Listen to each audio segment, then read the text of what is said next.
يا رب أسألك التقى في كل حال. السلام عليكم ورحمة الله وبركاته.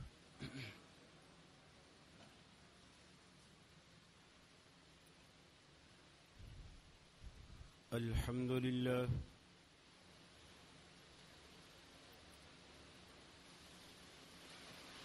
الحمد لله يحمده وهو المحمود أبدا أبدا،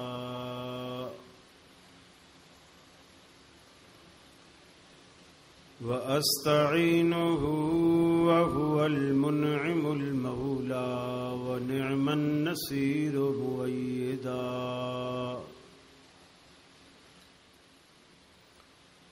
لا شريك له إلها واحدا أحدا فردا صمدا، وأشهد أن سيدنا وسندنا محمدا عبده ورسوله، نبي ما ضل وما غوى وما ينطق عن الهوى،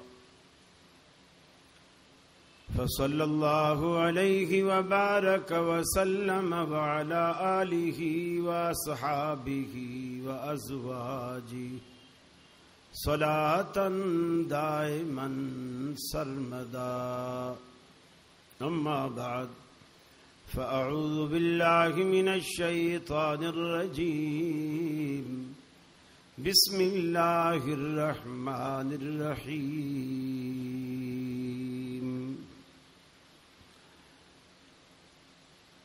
يا أيها الذين آمنوا كتب عليكم الصيام كما كتب على الذين من قبلكم لعلكم تتقون، وقال الله تبارك وتعالى: شهر رمضان الذي أنزل فيه القرآن هدى للناس، وقال الله تبارك وتعالى: إنا أنزلناه في ليلة مباركة، وقال الله تبارك وتعالى: إنا أنزلناه في ليلة القدر۔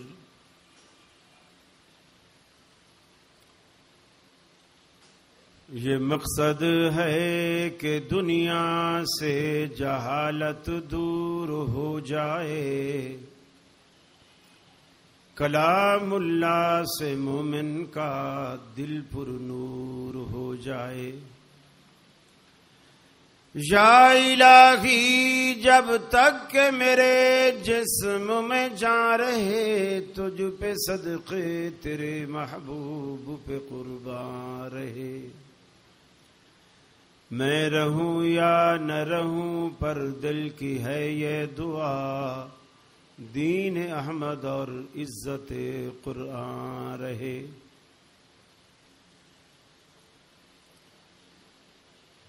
معزز علماء کرام، محترم بزرگوں، عزیز نوجوانوں، میری مسلم ماؤں، بہنوں، بیٹیوں، آج ہم مورخہ 9 اپریل بروز منگل آپ کے شہر قصور میں رائل پیلس ہال میں ماہ شعبان اور رمضان شرعی تناظر کے عنوان سے جمع ہے۔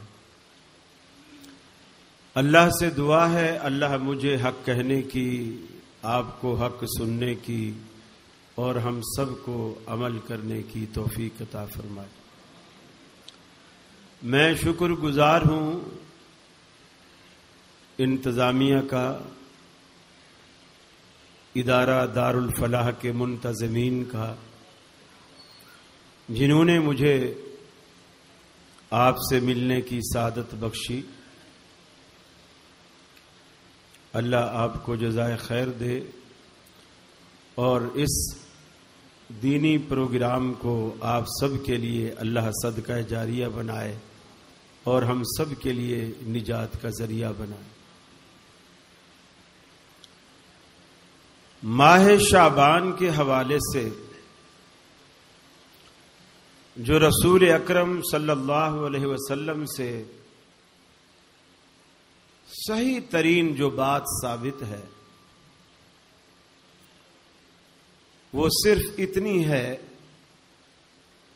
کہ آپ صلی اللہ علیہ وسلم رمضان المبارک کے بعد جس مہینے کے کثرت سے روزے رکھتے تھے وہ شعبان کا مہینہ ہے جو رمضان سے پہلے آتا ہے، اور اتنے زیادہ روزے رکھتے کہ بالکل رمضان کے قریب جب چند دن باقی رہ جاتے آپ روزے چھوڑتے تاکہ رمضان کے لیے پھر مستعد ہوا جائے، رمضان کے لیے پھر تیاری کی جائے۔ اس کے علاوہ بہت ساری باتیں ہم میں معروف اور مشہور ہیں کہ رمضان شعبان میں خاص کر ایک رات آتی ہے جسے ہم 15 شعبان کہتے ہیں اور لوگ اسے شب برات کے نام سے یاد کرتے ہیں۔ حدیث پاک میں اس رات کی بڑی فضیلتیں آئی ہیں، لیکن افسوس یہ ہے کہ نبی کریم صلی اللہ علیہ وسلم سے صحت کے ساتھ، صحیح سند کے ساتھ ان روایات میں سے کوئی بھی روایت محدثین کے اصولوں کے مطابق وہ صحت کے درجے کو نہیں پہنچتی۔ اس میں یہ بھی کہا جاتا ہے کہ یہ رات اتنی بابرکت ہے۔ عرب میں ایک قبیلہ تھا بنو کلب، اس میں بکریاں تھیں جن کے بال بڑے گھنے اور بڑے بڑے بال ہوتے تھے، گویا ان کے جسم پہ بہت زیادہ بال تھے عام بکری کی بنسبت۔ تو آپ نے مثال دے کر کے کہا کہ اللہ تعالیٰ اس رات کو جیسے بنو کلب کی بکریوں کے اوپر بال ہیں اتنا زیادہ ہیں، تو اتنا زیادہ گناہوں کو رب العالمین اس رات میں معاف کرتا ہے۔ لیکن یہ روایت عدم صحت کی وجہ سے قابل بھروسہ نہیں۔ لوگ اس رات میں قبرستان جاتے ہیں، مردوں کو پانی چھڑکتے ہیں، کیوڑے ڈالتے ہیں، پھول پتیوں کی بارش ہوتی ہے، حتیٰ کہ خواتین کو بھی قبرستان لے جایا جاتا ہے۔ قبرستان میں گویا ایک میلے کا سا سما ہوتا ہے۔ آپ کے پنجاب کا مجھے پتہ نہیں، لیکن میں کراچی کے تجربے کے لحاظ سے بات کر رہا ہوں، اور یہ جو اس طرح کی چیزیں ہوتی ہیں وہ ہر جگہ مشترکہ ہوتی ہیں۔ کوئی زیادہ خاص طریقہ کار میں ہو سکتا ہے فرق ہو، لیکن عملی طور پر ایک ہی ہوتا ہے۔ ایک روایت یہ بھی سنائی جاتی ہے کہ 15 شعبان کو دسترخوان وسیع کرو، کیونکہ جو اس رات کو دسترخوان پہ جو کچھ آپ چن دیں گے یعنی مٹن رکھیں گے، چکن رکھیں گے، کباب رکھیں گے، جو بھی آپ کو پسند ہے کہ مجھے پورا سال یہ چیزیں ملیں، تو ایک باقاعدہ روایت تیار کی گئی کہ 15 شعبان کو آپ دسترخوان وسیع کریں اور اس پر جتنی نعمتیں آپ جمع کر سکتے ہیں کریں، کیونکہ اس رات میں جو نعمت آپ استعمال کریں گے اللہ پورا سال آپ کو وہی کھلائے گا۔ میں خاص طور پر گھر میں 15 شعبان کو بیگم سے کہتا ہوں کہ دال پکاؤ، اور اللہ تعالیٰ پورا سال ہمیں گوشت کھلاتا ہے، پورا سال۔ 15 شعبان کو دال کھاتا ہوں اور پورا سال اللہ گوشت کھلاتا ہے، اور کبھی کبھی تو گوشتوں سے اتنا تنگ آ جاتا ہوں کہ میں میزبانوں سے کہتا ہوں یار کوئی سبزی پکا لو، کوئی بھنڈی پکا لو یا دال پکا لو، گوشت سے میں تنگ آ گیا، اتنا اللہ گوشت کھلاتا ہے۔ اور آج بھی میں نے آپ کی انتظامیہ سے درخواست کی ہے، پوچھ رہے تھے کہ آپ کھانا پہلے پسند کریں گے یا بعد میں، میں نے کہا نہ پہلے نہ بعد میں، کھانا کھانا ہی نہیں ہے۔ اللہ رب العالمین نے جب بھی آپ سنت کے مطابق کوئی کام کریں گے اللہ یقیناً آپ سے راضی ہوگا اور آپ کی روزی میں، آپ کی زندگی میں ہر اعتبار سے اللہ برکت دے گا۔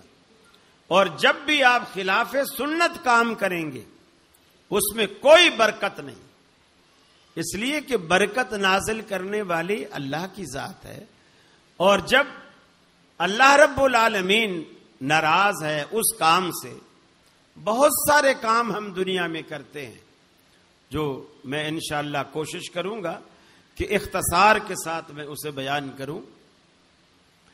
اسی دن رات کو شب بیداری کی جاتی ہے اور پھر 15 شعبان کا باقاعدہ روزہ رکھا جاتا ہے، جو نبی کریم صلی اللہ علیہ وسلم سے قطعاً ثابت نہیں ہے۔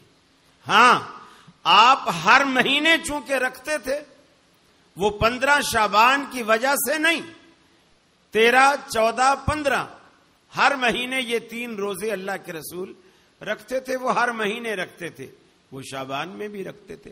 آپ میں سے بھی اگر کوئی شخص یہ ہر مہینے کے 3 یہ روزے رکھتا ہے تو 15 شعبان میں بھی رکھے، لیکن خاص 15 کی فضیلت کا کوئی روزہ نہیں ہے، خاص 15 کی فضیلت کا کوئی روزہ نہیں ہے۔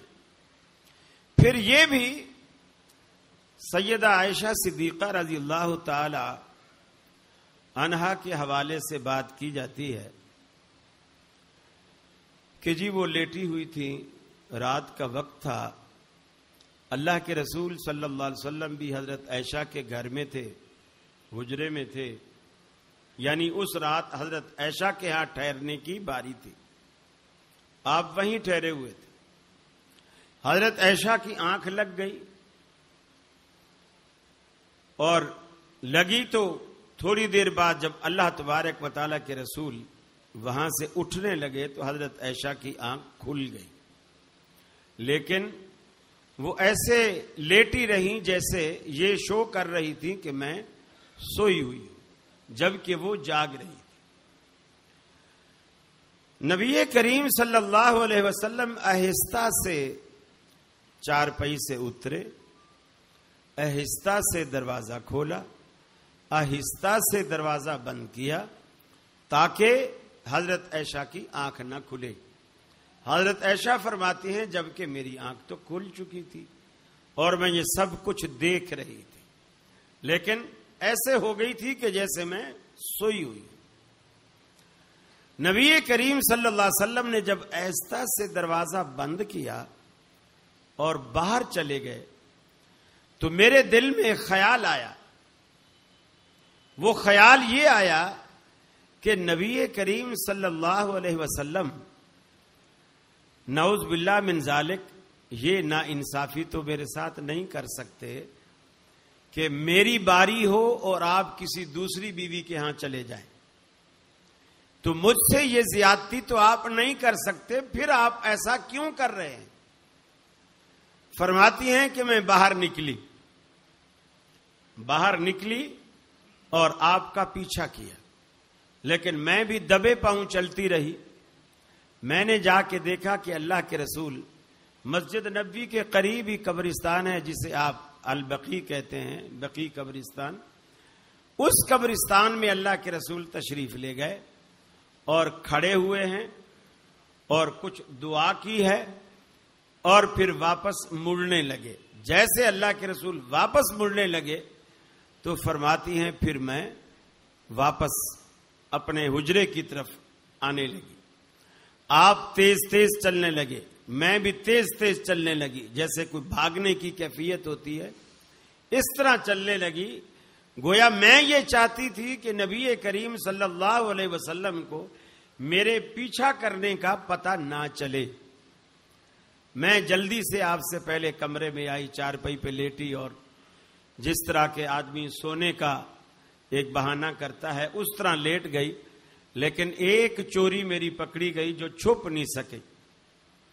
وہ یہ کہ میرے بھاگنے کی وجہ سے میرا سانس پھولا ہوا تھا۔ میں نے تو باقی ساری چیزیں سنبھال لی، لیکن وہ ہانپنے کو میں کنٹرول نہیں کر سکی۔ نبی کریم صلی اللہ علیہ وسلم اندر حجرے میں تشریف لائے اور مجھے ہانپتا ہوا دیکھا۔ ظاہر بات ہے میرے سانس تیز تیز چل رہے تھے اور آواز باہر جا رہی تھی۔ نبی کریم صلی اللہ علیہ وسلم نے میرے سینے پر ایسے الٹے ہاتھ سے ہاتھ مارا اور کہا کہ عائشہ، کیا تو یہ سمجھتی ہے اللہ اور اللہ کے رسول تیرے معاملے میں خیانت کرے گا؟ تو آپ صلی اللہ علیہ وسلم نے پھر اس کی وضاحت کی کہ جبریل میرے پاس آئے تھے اور جبریل نے کہا کہ اللہ رب العالمین کہتا ہے کہ بقیع میں جا کر قبر والوں کے لیے آپ مغفرت کی دعا کریں۔ میں نے جا کر ان کے لیے دعا کی، بس۔ اب یہ اتنی ساری بات ہے، اس میں یہ بھی نہیں ملتا کہ یہ 15ویں تاریخ کی ہی رات تھی، اس کی کوئی صراحت نہیں۔ دوسرا، نبی کریم صلی اللہ علیہ وسلم چارپائی سے آہستہ سے اٹھے، آہستہ سے دروازہ کھولا، آہستہ سے دروازہ بند کیا تاکہ عائشہ کی آنکھ نہ کھلے، نیند خراب نہ ہو۔ اگر یہ بابرکت رات تھی، اتنی بابرکت رات تھی، تو نعوذ باللہ آپ نے بخل کیا، گھر والوں کو اس نیکی کا، اس بابرکت رات کا نہیں بتایا، صحابہ کو نہیں بتایا، دیگر ازواج مطہرات کو نہیں بتایا، کسی کو خبر نہیں کی، اور یہ برکت والی رات کی برکتیں آپ اکیلے لوٹ رہے ہیں، ایسا نہیں۔ اور اس کے لیے باقاعدہ قرآن مجید سورہ دخان کی ایک آیت باقاعدہ اس کے لیے مختص کی گئی کہ اس میں شعبان کی 15ویں رات کی فضیلت ہے۔ اس میں الفاظ یہ ہیں، انا انزلناہ فی لیلۃ مبارکہ، ہم نے اس رات کو، اس قرآن پاک کو برکت والی رات میں نازل کیا۔ وہ کہتے ہیں برکت والی رات 15 شعبان ہے۔ انا انزلناہ فی لیلۃ مبارکہ، برکت والی رات 15 شعبان ہے۔ اگر برکت والی رات 15 شعبان ہے اور اسی میں قرآن نازل ہوا ہے، تو قرآن پاک دوسرے مقام پہ کہتا ہے انا انزلناہ فی لیلۃ القدر وما ادراک ما لیلۃ القدر لیلۃ القدر خیر من الف شہر تنزل الملائکۃ والروح فیہا باذن ربہم من کل امر سلام ہی حتی مطلع الفجر۔ اللہ کہتا ہے کہ ہم نے قرآن کو لیلۃ القدر میں نازل کیا۔ اس آیت میں کہا کہ ہم نے قرآن کو برکت والی رات میں نازل کیا۔ اگر یہ برکت والی رات اور لیلۃ القدر یہ دو الگ الگ راتیں ہیں، ایک رات کے دو نام نہیں ہیں، اگر یہ الگ الگ راتیں ہیں تو برکت والی رات 15 شعبان وہ شعبان کے اندر ہے، اور لیلۃ القدر رمضان میں ہے، اور وہ رمضان کی آخری عشرے کی 5 راتوں میں ہے، 21، 23، 25، 27 اور 29۔ یہ 5 راتیں ہیں جو اللہ کے رسول نے فرمایا اس میں شب قدر کو تم تلاش کرو۔ تو یہ کیسے ممکن ہے کہ وہ شعبان میں بھی ہو وہی رات قرآن نازل ہوا اور رمضان میں بھی ہو؟ یہ کیسے ممکن ہے؟ یہ ایسا ہی ممکن ہے جب آپ شعبان کو جو 15ویں رات اس میں بنائی گئی ہے وہ 15 شعبان نہیں ہے، وہ لیلۃ القدر کا دوسرا نام ہے، برکت والی رات لیلۃ القدر کا دوسرا نام ہے۔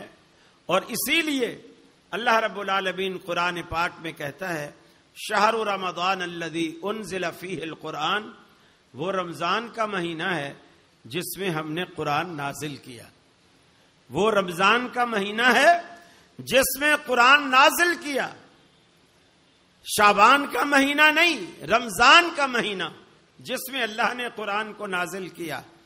اور کس رات میں نازل کیا؟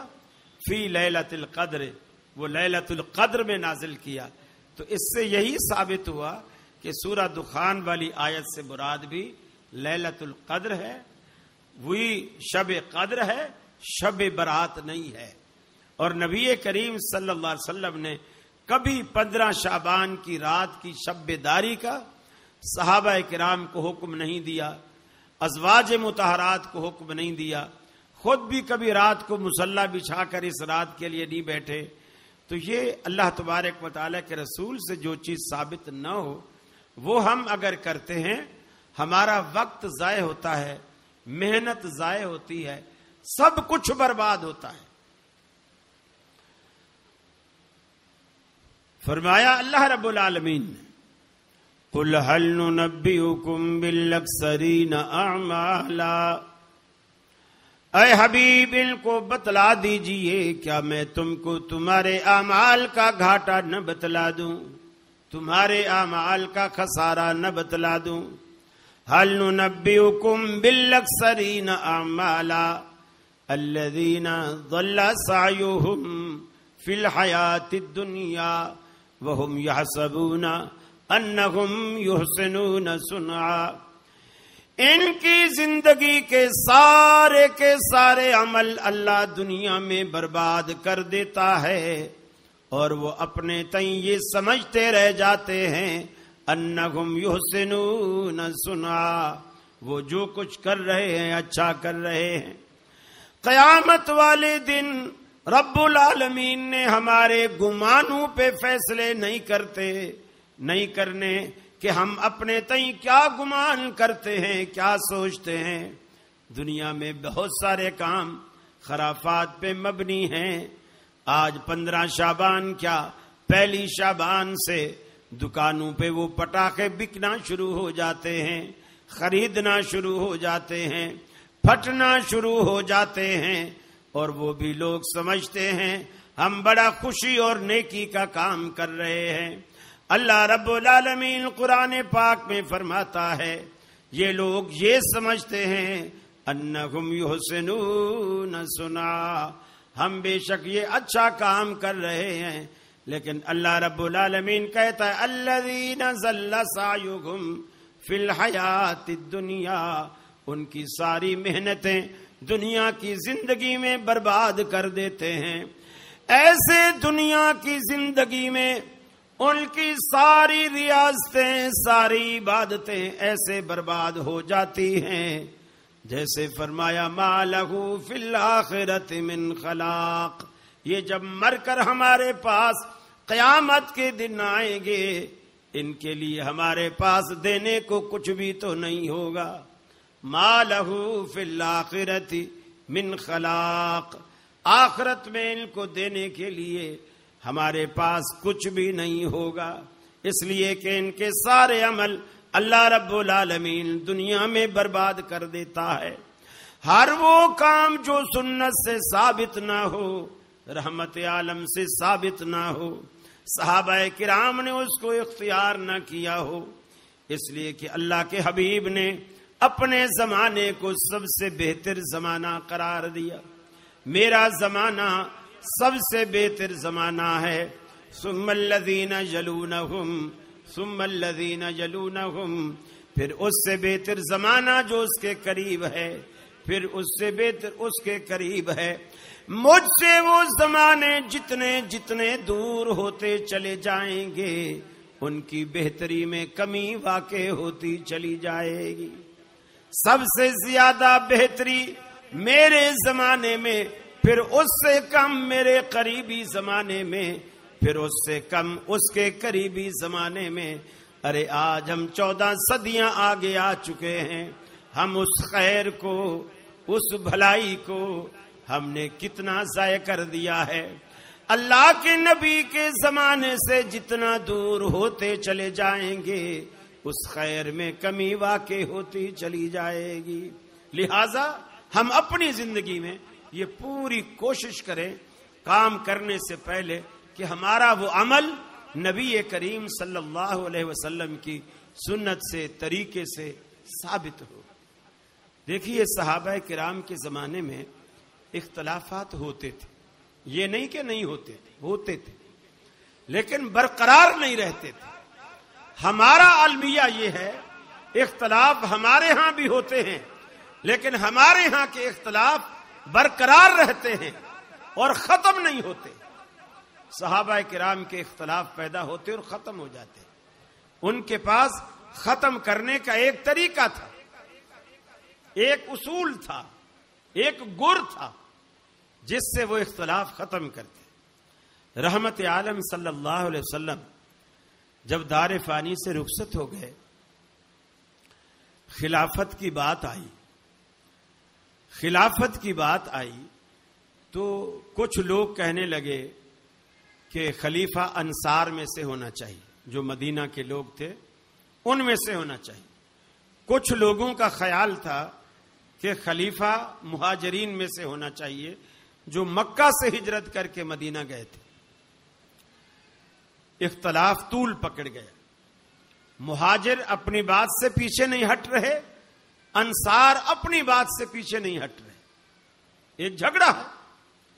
ایک منصف مزاج طبقہ جو میں سمجھتا ہوں اس وقت ان دونوں گروہوں میں سب سے زیادہ خطرناک تھا، وہ منصف مزاج طبقہ بیچ میں آیا تیسرے گروہ کی شکل میں اور اس نے کہا بھائی لڑو نہیں، آسان بات ہے، مہاجروں کے لیے مہاجر خلیفہ بنا دو اور انصاریوں کے لیے انصار خلیفہ بنا دو. اور بہت سارے لوگوں کو یہ رائے پسند آئی اس لیے کہ اس سے جھگڑا جی مٹ جائے گا. لیکن یہ اتنی خطرناک رائے تھی کہ نبی کریم صلی اللہ علیہ وسلم کے دنیا سے رخصت ہوتے ہی صحابہ کرام کے 2 ٹکڑے ہو جاتے. ایک شخص نے کھڑے ہو کر اعلان کیا کہ نبی کریم کا فرمان ہے الائمۃ من القریش، خلافت اور امامت قریشیوں کا حق ہے، اور قریش مہاجر تھے.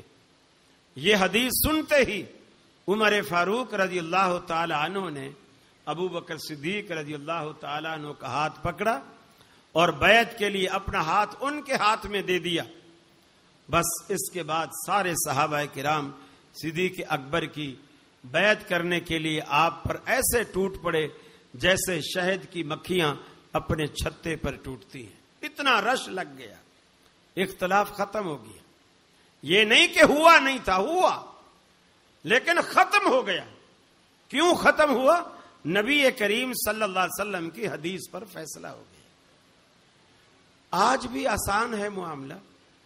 اس وقت بھی اللہ کے رسول موجود نہیں تھے، حدیث موجود تھی. سیم یہی معاملہ آج بھی ہے. اللہ کے حبیب ہم میں موجود نہیں ہیں، ان کے فرامین محفوظ ہیں، بخاری کی شکل میں، مسلم کی شکل میں، ترمذی کی شکل میں، نسائی ابو داؤد کی شکل میں، ابن ماجہ کی شکل میں، دیگر احادیث کی شکل میں. وہ سارے کا سارا ذخیرہ احادیث ہمارے پاس جوں کا توں موجود ہے. اور آپ حیران ہوں گے کہ آج تک جتنی آسمانی کتابیں اتری ہیں، تورات ہے، انجیل ہے، زبور ہے، دیگر صحائف ہیں، ان میں سے کوئی بھی کتاب آج دنیا میں اپنے اصلی حلیے اور اصلی شکل میں موجود نہیں ہے.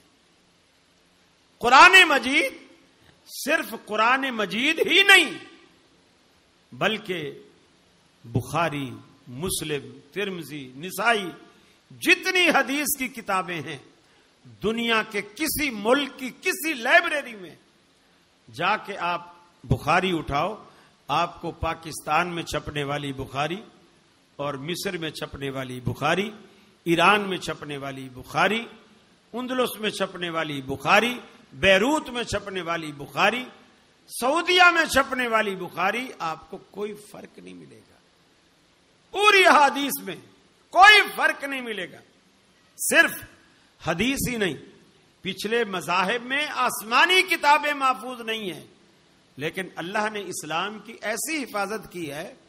صرف بخاری مسلم نہیں بلکہ جو راویان روات کا جو سلسلہ ہے، جو بخاری کی روایت کو بیان کرتا ہے، مسلم کی روایت کو بیان کرتا ہے، میں نے اس سے سنا، میں نے اس سے سنا، اس نے اس سے سنا، اس نے اور اس نے ابو ہریرہ سے، ابو ہریرہ نے رسول اللہ سے سنا. یہ ساری جو ایک کڑی چلتی ہے، چین چلتی ہے، یہ کڑی جو لوگوں کی جو حدیث کو بیان کرنے والے ہیں، اللہ تعالیٰ نے ان کی زندگیوں کی بھی حفاظت کی ہے.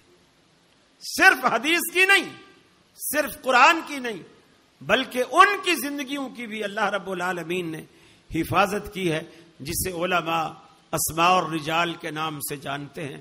یہ راوی کہاں پیدا ہوا، کس سن میں پیدا ہوا، کس سن میں مرا، کون کون اس کا استاذ تھا، کون کون اس کا شاگرد تھا، کتنے لوگوں نے اس سے حدیث لی، کتنے لوگوں سے اس نے حدیث لی، ہر بات موجود ہے. اس میں جھوٹ فوراً پکڑا جاتا ہے. مثلا میں کہوں، جس طرح آج بہت سارے لوگ کہتے ہیں اللہ اکبر، میں کہوں گا جی میں نے ایک ایسے شخص کا نام لوں کہ جس کی اس دن وفات ہو اور اسی دن میری پیدائش ہو، اور میں کہوں میں 10 سال اس کے پاس پڑھا ہوں، تو لوگ کہیں گے یار یہ تو اس وقت پیدا ہی نہیں ہوا تھا جب وہ پڑھاتے تھے، تو یہ کیسے اس سے پڑھا؟ جھوٹ پکڑا جائے فوراً. اگرچہ لوگ کہہ دیتے ہیں میں نے 40 سال تک امام ابو حنیفہ رحمۃ اللہ علیہ سے جو ہے وہ حدیث کی کتاب پڑھی ہے، سب کن پڑھی ہے، ہدایہ پڑھی ہے، سب کن پڑھی ہے، فلاں کتاب پڑھی ہے، سب کن پڑھی ہے. امام غزالی سے لوگ کہہ دیتے ہیں میں نے ان کی جو کیمیا کتاب ہے وہ میں نے پڑھی ہے، سب کن پڑھی ہے، خواب میں پڑھی ہے، کوئی پوچھنے والا نہیں. لیکن اس طرح کی باتیں قرآن و سنت میں نہیں چلتی. یہاں بات دلیل سے ہوتی ہے، دلیل دی جاتی ہے، دلیل لی جاتی ہے، دلیل پیش کی جاتی ہے، اس سے بات کو پرکھا جاتا ہے. اور صرف دلیل پیش کرنا بھی کافی نہیں، اس کو ثابت بھی کرنا ہوتا ہے. دیکھو یوسف علیہ السلام کے بھائیوں نے یوسف علیہ السلام کو کنویں میں دھکا دیا تھا، کنویں میں دھکا دیا تھا اور پھر گھر آ گئے اور ابا کو ثبوت دیا. ثبوت کے طور پر کیا پیش کیا؟ کیا پیش کیا ہیں؟ صرف کرتا نہیں، خون آلود کرتا، خون بطور پروف کے پیش کیا. خون لگا ہوا ہے اور انہوں نے آ کے کہا فَأَكَلَهُ الذِّئْبُ. ابا ہم سچ بتائیں گے آپ کو، اس کو تو بھیڑیا کھا گیا ہے. ثبوت کے طور پر یوسف علیہ السلام کا کرتا خون لگا ہوا وہ پیش کیا. باپ نے اس کو غور سے دیکھا. اب دلیل پیش ہو گئی، اب دلیل کی تحقیق ہو رہی ہے کہ یہ کہاں تک صحیح ہے، آیا یہ دلیل بننے کے قابل بھی ہے کہ نہیں. یوسف علیہ السلام کے بھائیوں نے 2 دلیلیں دی تھی، ایک خون آلود کرتا اور دوسری دلیل کیا تھی؟ فَجَاءُوا أَبَاهُمْ عِشَاءً يَبْكُونَ. رات کے وقت ابا کے پاس یوسف علیہ السلام کے مارے جانے کی خبر لے کر آئے. ثبوت کے طور پر جو چیزیں پیش کی، ایک خون آلود کرتا اور دوسرا آنکھوں سے گرنے والے مگرمچھ کے آنسو. یہ دو چیزیں انہوں نے بطور ثبوت کے پیش کی کہ یوسف علیہ السلام کو بھیڑیا کھا گیا. اب حضرت یعقوب علیہ السلام نے اس کرتے کو کھولا اور کرتے کو کھول کر دیکھا اور دیکھ کر کہا کہ کتنا سمجھدار، بلکہ آج کی زبان اور آج کی اصطلاح میں کہیں تو کتنا پڑھا لکھا بھیڑیا تھا. ایسا لگتا ہے کوئی آکسفورڈ کا ڈگری یافتہ تھا. اس نے بٹن بھی نہیں کھولے، قمیض کو کہیں ناخن بھی نہیں لگا، ایسے پورا پہلے قمیض اتارا، پھر قمیض کو برابر میں رکھ لیا، پھر یوسف کو کھاتا رہا، جو اس میں سے خون نکلتا رہا اس کے چیٹے قمیض پہ پھینکتا رہا. گویا ان کی دلیل کو نہیں مانا، اس لیے کہ وہ دلیل مکاری پر مبنی تھی، عیاری پر مبنی تھی. تو صرف دلیل پیش کرنا بھی کافی نہیں ہوتا، اسے ثابت بھی کرنا ہوتا ہے. دوسری بات، رمضان المبارک نیکیوں کا موسم بہار ہے جو شعبان کے بعد آتا ہے.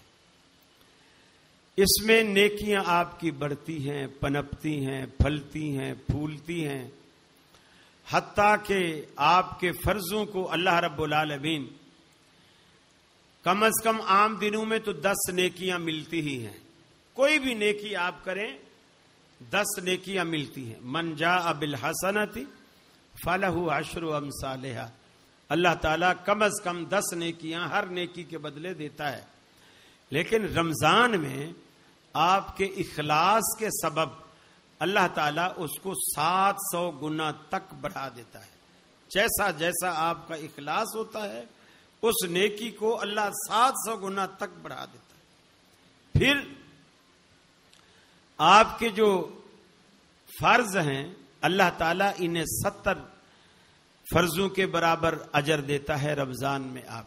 آپ جو نفل پڑھتے ہیں اللہ تعالیٰ آپ کو فرضوں کے برابر اس کا اجر دیتا ہے. اور بڑی عجیب بات ہے، دیکھیے قصور والوں ماشاءاللہ، یقیناً یہاں قصور کی میتھی تو مشہور ہے لیکن سارے میتھی کا کاروبار ہی نہیں کرتے ہوں گے. آپ بہت بڑے کاروباری لوگ ہیں. تو بزنس مین ہمیشہ اس بزنس کو پسند کرتا ہے جس میں انویسٹمنٹ بالکل کم ہو اور پرافٹ بہت زیادہ ہو اور محنت بھی کم، وقت بھی کم لگے. محنت کم ہو، وقت کم ہو، انویسٹمنٹ کم ہو، پرافٹ زیادہ ہو. ہر بزنس مین اس کو پسند کرتا ہے اور اس بزنس کو کوئی پسند نہیں کرتا جس میں وقت زیادہ لگے، محنت زیادہ لگے، پیسہ بھی زیادہ لگے اور منافع برائے نام ہو. اسے کوئی پسند نہیں کرتا. اب آپ دیکھیے اللہ تعالیٰ نے، آپ چونکہ تاجر ہیں، تاجروں کو تاجروں کی زبان میں اللہ رب العالمین نے سمجھایا. فرمایا کہ یہ جو تم روزے رکھتے ہو، اللہ تعالیٰ کے پیغمبر نے حدیث کے ذریعے اس کو واضح فرمایا من صام رمضان ایمانا واحتسابا غفر له ما تقدم من ذنبه. جو شخص رمضان المبارک کا ایک روزہ رکھتا ہے، من صام رمضان ایمانا واحتسابا، ایمان کی حالت میں اللہ کی خوشنودی چاہنے کے لیے، اللہ کی رضا مقصود ہے، جو رمضان کا روزہ اس نیت سے رکھتا ہے، غفر له ما تقدم من ذنبه، اللہ اس ایک روزے کے سبب اس کے گزشتہ سارے گناہ رب العالمین معاف فرما دیتا ہے. اس تجارت کو رب العالمین نے مزید آسان فرمایا. اس میں بھی آپ کو سارا دن بھوکا اور پیاسا، جون جولائی کی تپتی دھوپ میں بھوکا پیاسا رہنا پڑتا ہے، محنت لگتا ہے، زیادہ ہے. اللہ نے پھر اس کو آسان کر دیا. آپ رات کو تراویح پڑھتے ہیں, قرآن سنتے ہیں, قرآن سناتے ہیں. اللہ کے حبیب فرماتے ہیں من قام رمضان ایمانا واحتسابا غفر له ما تقدم من ذنبه. جو شخص حالت ایمان میں رمضان میں رات کا قیام کرتا ہے, رات کی تراویح پڑھتا ہے, اس نفل کو آپ معمولی نہ سمجھیے. خصوصاً میرے اہل حدیث بھائیوں, اس نفل کو معمولی نہ سمجھیے. بہت اپنے اندر نفع رکھتی ہیں یہ نوافل. اللہ کے حبیب نے فرمایا اگر کوئی شخص ایک نماز یہ تراویح کی رات کو پڑھتا ہے ایمان کی حالت میں, اللہ کو خوش کرنے کے لیے, غفر له ما تقدم من ذنبه, اللہ اس کے گزشتہ سارے گناہ معاف فرما دیتا ہے. اس میں بھی 1.5-2 گھنٹے آپ کی محنت صرف ہوتی ہے. آپ یہ عبادت کرتے ہیں, ٹائم لگتا ہے, نفع کو نہیں بدلا, نفع وہی رہا, محنت کم ہوتی چلی جا رہی ہے. اللہ کے رسول نے پھر فرمایا من قام لیلۃ القدر ایمانا واحتسابا غفر له ما تقدم من ذنبه. جو شخص لیلۃ القدر کی ایک رات, رمضان کی 30 راتیں نہیں, لیلۃ القدر کی ایک رات کا قیام کرتا ہے ایمان کی حالت میں, اللہ کو راضی کرنے کے لیے, اس ایک رات کے قیام سے غفر له ما تقدم من ذنبه, اللہ اس کے گزشتہ سارے گناہ معاف کر دیتا ہے. قصور والوں ایک اور تجارت جو رب العالمین نے انتہائی کم وقت میں, انتہائی کم انویسٹمنٹ پہ رب العالمین نے آپ کو بتلائی اور اس میں اجر میں کوئی کمی نہیں فرمائی. فرمایا اذا قال الامام غیر المغضوب علیہم ولا الضالین, جب امام غیر المغضوب علیہم ولا الضالین کہتا ہے تم فرمایا قولوا آمین, تم آمین کہا کرو. فإنه من وافق تأمینه تأمین الملائکۃ غفر له ما تقدم من ذنبه. جس کی آمین فرشتوں کی آمین سے ٹکرا جاتی ہے, موافق آ جاتی ہے, اللہ اس بندے کے گناہوں کو بھی سارے کے سارے گزشتہ سارے گناہ رب العالمین معاف فرما دیتا ہے. کم سے کم سرمایہ پر, کم سے کم وقت میں, کم سے کم محنت پر اللہ نے اجر میں کوئی کمی نہیں کی. بہرحال یہ آپ کی پسند کی تجارتیں ہیں جو اللہ کے حبیب صلی اللہ علیہ وسلم نے آپ کو بتلائی ہیں, اور قرآن مجید نے بھی یہ بات کہی. فرمایا یا ایھا الذین آمنوا کتب علیکم الصیام کما کتب علی الذین من قبلکم لعلکم تتقون. اے ایمان والو, تم پر روزے رب العالمین نے فرض کر دیے ہیں جس طرح تم سے پہلے لوگوں پر روزے فرض تھے. اس فرضیت کا مقصد کیا ہے؟ لعلکم تتقون, تاکہ تم میں تقوی پیدا ہو جائے, تم میں اللہ کا ڈر پیدا ہو جائے, تم میں گناہوں سے بچنے کا مادہ پیدا ہو جائے, نیکی کرنے کا شوق اور ذوق پیدا ہو جائے. لعلکم تتقون, اور یہی تقوی ہے. حضرت ابو ہریرہ رضی اللہ تعالی عنہ سے حضرت عمر فاروق نے پوچھا, اے ابو ہریرہ پتہ ہے تقوی کسے کہتے ہیں؟ انہوں نے کہا امیر المومنین آپ ہی بتلا دیجئے تقوی کسے کہتے ہیں. سیدنا فاروق اعظم رضی اللہ تعالی عنہ نے فرمایا کیا تو کبھی ایسے راستے سے گزرا ہے جس راستے میں کانٹے دار جھاڑیاں ہوں اور بڑا تنگ راستہ ہو اور ادھر ادھر بڑی بڑے خاردار بڑی بڑی جھاڑیاں ہیں اور وہی ایک راستہ ہے اور وہ بھی چاروں طرف سے کانٹوں سے گھرا ہوا ہے اور تمہیں اس میں سے نکلنا ہے تو تم کیسے نکلو گے؟ حضرت ابو ہریرہ رضی اللہ تعالی عنہ نے فرمایا میں سب سے پہلے اپنے جسم کو سکیڑوں گا، یعنی اوپر سے نیچے ہوں گا، ادھر سے اگر پھیلا ہوا ہوں تو یوں کروں گا، کپڑے بھی سمیٹوں گا، اور پھر ہر طرف سے بچ بچا کے، تاکہ کوئی کانٹا میرے جسم میں یا میرے کپڑوں میں الجھنے نہ پائے، ان سے بچ بچا کے پھر بیچ سے نکل جاؤں گا۔ سیدنا فاروق اعظم رضی اللہ تعالیٰ عنہ نے فرمایا یہی تقویٰ ہے، اس لیے کہ دنیا ایک خاردار جھاڑی ہے اور ہمیں اور کوئی راستہ نہیں ہے، اسی خاردار جھاڑی سے ہمیں گزرنا ہے۔ اپنے کپڑے، اپنا جسم، اپنا سب کچھ بچا کے، سمٹا کر ان خاردار جھاڑیوں سے بچ بچا کے نکل جانے کا نام، زندگی گزار جانے کا نام تقویٰ ہے۔ قصور والو، اللہ سے دعا ہے اللہ رب العالمین مجھے بھی اور آپ کو بھی اپنی ذات سے ڈرنے والا بنا دے، اپنے حبیب کے نقش قدم پر چلنے والا بنا دے، اور ہمیں اس بات کی توفیق دے۔ آگے رمضان المبارک آ رہا ہے، ہمیں اللہ رب العالمین اس بات کی توفیق دے کہ ہم اللہ رب العالمین کے نیک بندے بن کر رمضان کا حق ادا کریں اور اس سے ایک اچھے مہمان کی طرح رخصت کریں۔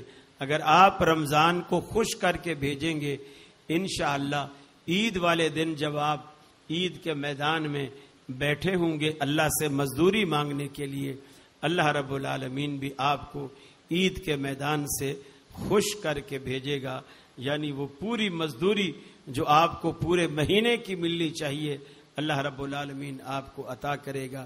وآخر دعوانا ان الحمد للہ رب العالمین۔ السلام علیکم۔